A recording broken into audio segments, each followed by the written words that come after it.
नमस्कार मंडळी, मी देवकी चवीचे खवय्ये या माझ्या कुकिंग चॅनलवर तुम्हा सर्वांचे मनापासून स्वागत करते। आज मी तुम्हाला मऊ मोकळा सुटसुटीत असा खरडा भात बनवून दाखवणार आहे। त्यासाठी इथे मी पाव किलो बासमती तांदूळ घेतलेले आहेत, म्हणजेच की 250 ग्रॅम इतके तांदूळ आहेत। जर तुम्हाला प्रमाण कळत नसेल ग्रॅमचं तर तुम्ही एखाद्या वाटीचं प्रमाण इथे घेऊ शकता। आणि वाटीनं मोजून घेण्याचा एक फायदा आहे, कारण की पाण्याचं अचूक प्रमाण कळतं। आता काय करायचं आहे, आपल्याला या तांदळाला स्वच्छ धुवून घ्यायचं आहे, कारण की या तांदळामध्ये जास्त प्रमाणात स्टार्च असतं। कारण मार्केटमध्ये किडे न होण्यासाठी जास्त प्रमाणात केमिकलची पावडर वापरली जाते, म्हणून आपल्याला 2 ते 3 वेळा या तांदळाला स्वच्छ असं धुवून घ्यायचं आहे। 2 ते 3 वेळा स्वच्छ पाण्याने मी धुवून घेतलेला आहे तांदळाला। आता काय करायचं आहे, आपल्याला तांदूळ बुडेल इतकं आपल्याला पाणी घालून ठेवायचं आहे। यामध्ये फक्त 5 मिनिटापर्यंत आपल्याला असं तांदूळ पाण्यामध्ये भिजत ठेवायचे। तर इथे आपण अगोदर खरडा बनवून घेऊ। त्यासाठी मी एका पॅनमध्ये 2 ते 3 चमचे तेल घेतलेलं आहे।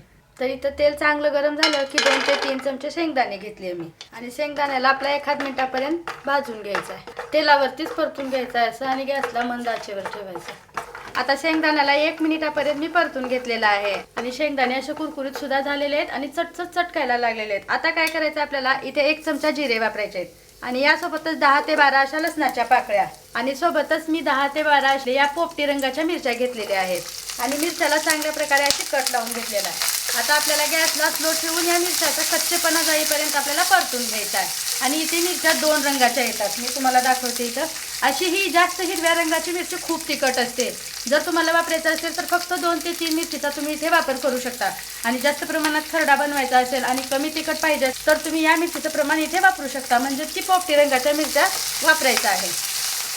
तर इथे बघू शकताय मंडळी, मिरचीला चांगल्या प्रकारे डाग पडेपर्यंत आणि मिरचीचा पूर्ण कच्चेपणा जाईपर्यंत मी परतून घेतलेला आहे। आता काय करायचं, आपल्याला हा पूर्ण मसाला एका प्लेटमध्ये काढून चांगल्या प्रकारे थंड करून घ्यायचा आहे। आता थंड करून घेतलेला मिरचीचा मसाला आपल्याला एका मिक्सरच्या छोट्या भांड्यामध्ये काढून घ्यायचा आहे। आता या मसाल्याला थोडंसं बारीक वाटलं तरी चालेल, कारण आपण खरडा भात बनवतो, यासाठी थोडंसं वाटण बारीक झालं तरी ते दाताखाली येणार नाही। आणि जर तुम्हाला खरडा स्पेशली भाकरीसोबत खायचा असेल तर ते खलूतच वाटावं लागेल, म्हणून इथं मी मिक्सरच्या भांड्यामध्ये वाटत आहे। आता या वाटणाला आपल्याला इथे पाणी न वापरता वाटून घ्यायचं आहे।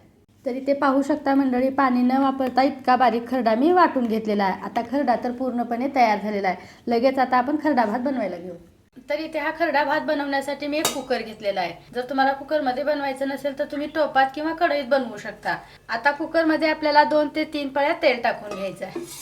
तुम्ही तेलाऐवजी बटरचा सुद्धा इथे वापर करू शकता, नसेल तर तूप सुद्धा वापरलं तरी चालेल। आता इथे तेल चांगल्या प्रकारे गरम झालेला आहे। 1 चमचा मिक्स मोहरी जिरा, सोबतच 1 चमचा आलं लसणाची पेस्ट, आणि असे 2 तमालपत्र, आणि 1 मोठ्या साईजचा उभा चिरलेला कांदा। आता या सर्व जिन्नसांना आपल्याला गॅसला मध्यम आचेवर ठेवून त्यांचा कच्चेपणा जाईपर्यंत परतून घ्यायचा। आता 1 मिनिटापर्यंत असं परतून घेतल्यावर टमाटरला आणि बटाट्याला चांगला असा नरमपणा आलेला आहे। आता काय करायचं आहे, आपल्याला जो आपण बनवून घेतलेलं खरड्याचं वाटण होतं ते पूर्ण यामध्ये काढून घ्यायचं आहे। आता यासोबतच मी प्युरी बनवली आहे, अर्ध्या जुडी कोथिंबरची प्युरी आहे। जर तुम्हाला अशी प्युरी बनवायची नसेल तर तुम्ही मुठभर कोथिंबरला एकदम बारीक चिरून घेऊ शकता। आता यांचा कच्चेपणा जाईपर्यंत वरतून 1 चमचा म्हणजे चवीपुरतं मीठ टाकायचं आहे, आणि याची चव आणखीन दुपटीने वाढण्यासाठी इथे 1 चमचा मी बिर्याणी मसाला घेतलेला आहे। आणि जर तुम्हाला बिर्याणी मसाला वापरायचा नसेल तर घरचा गरम मसाला 1 चमचा वापरला तरी चालेल, आणि रंग चांगला येण्यासाठी अर्धा चमचा हळद पावडर। आता या सर्व जिन्नसांना आपल्याला चांगलं तेल सुटेपर्यंत परतून घ्यायचं आहे। मस्त असं परतून घेतल्यावर तेल सुद्धा सुटलेलं आहे, आणि तसाच खमंग वास सुद्धा येतो खरड्याचा। या वेळेस आपल्याला काय करायचं आहे, जे भिजत ठेवलेले तांदूळ होते 5 मिनिटानंतर मी पाणी वेगळं करून घेतलेलं आहे। आता काय करायचं, हे पूर्ण यामध्ये काढून घ्यायचं आहे आपल्याला। आता इथे सोबतच मी 200 ग्रॅम पनीर घेतलेला आहे, आणि जर तुम्हाला पनीर वापरायचं नसेल तर तुम्ही वेगवेगळ्या भाज्या सुद्धा घेऊ शकता। आणि पनीरला चांगल्या प्रकारे तळून घेतलेला आहे, तळून घेतल्यामुळे हॉटेलसारखा फ्लेवर येतो। आता या सर्व जिन्नसांना आपल्याला मसाल्यामध्ये असं परतून घ्यायचं आहे। तर मसाल्यामध्ये तांदळाला मी चांगल्या प्रकारे परतून घेतलेला आहे, आणि सर्व साहित्य एकजीव सुद्धा झालेले आहेत। आता इथे पाण्याचं सुद्धा प्रमाण तितकंच महत्त्वाचं आहे। तांदळाला मी एका मोठ्या वाटीनं मोजून घेतली होती, या वाटीनं 2 वाटी तांदूळ झाले होते, तर इथे याच वाटीने मी 2 वाट्या पाणी वापरणार आहे। आता ही झाली दुसरी वाटी, आणि जर तुम्हाला भात जास्त मोकळा सुटसुटीत नको असेल तर तुम्ही एखादी वाटी पाण्याचं प्रमाण वाढवलं तरी चालेल। आता या सर्व जिन्नसांना आपल्याला एकजीव करून घ्यायचं आहे। तर इथे सर्व जिन्नस पाण्यामध्ये एकजीव झालेले आहेत. आणि आता आपल्याला एक काम करायचं आहे, इथं चांगल्या प्रकारे आपल्याला चव बघायची आहे, टेस्ट करून. त्यानंतर आपल्याला मीठ किंवा कमी जास्त असेल तर आपण इथे वापरू शकतो. आता इथे आपल्याला कुकरचं झाकण लावायचं आहे आणि गॅसला स्लो ठेवून फक्त एक शिट्टी काढून घ्यायची आहे. कारण की आपल्या कुकरची आपल्याला माहिती राहतं किती प्रमाणामध्ये शिजलं जातं. कारण माझं कुकर जास्त जाडबुडाचं असल्यामुळे एका शिट्टीमध्ये माझा भात तयार होतो. जर तुम्ही वाटल्यास तर 2 शिट्ट्या सुद्धा देऊ शकता, पण मी 1 शिट्टी देऊन घेणार आहे.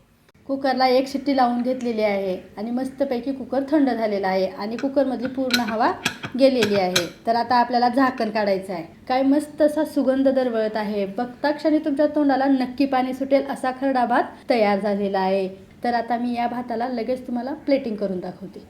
तर पाहू शकता मंडळी, कुकरच्या एका शिट्टीत मस्त असा खमंग मोकळा सुटसुटीत खरडा भात तयार झालेला आहे. संध्याकाळच्या जेवणात हा भात बनवा किंवा डब्याला हा भात बनवून दिलात तर सर्वच तुमचं कौतुक सुद्धा करतील व आठवड्यातून 2 ते 4 वेळा नक्की बनवायला लावतील, इतकी मला 100% खात्री आहे. आणि पाहू शकता एकदम मऊसूत तितकाच चवदार झाला आहे.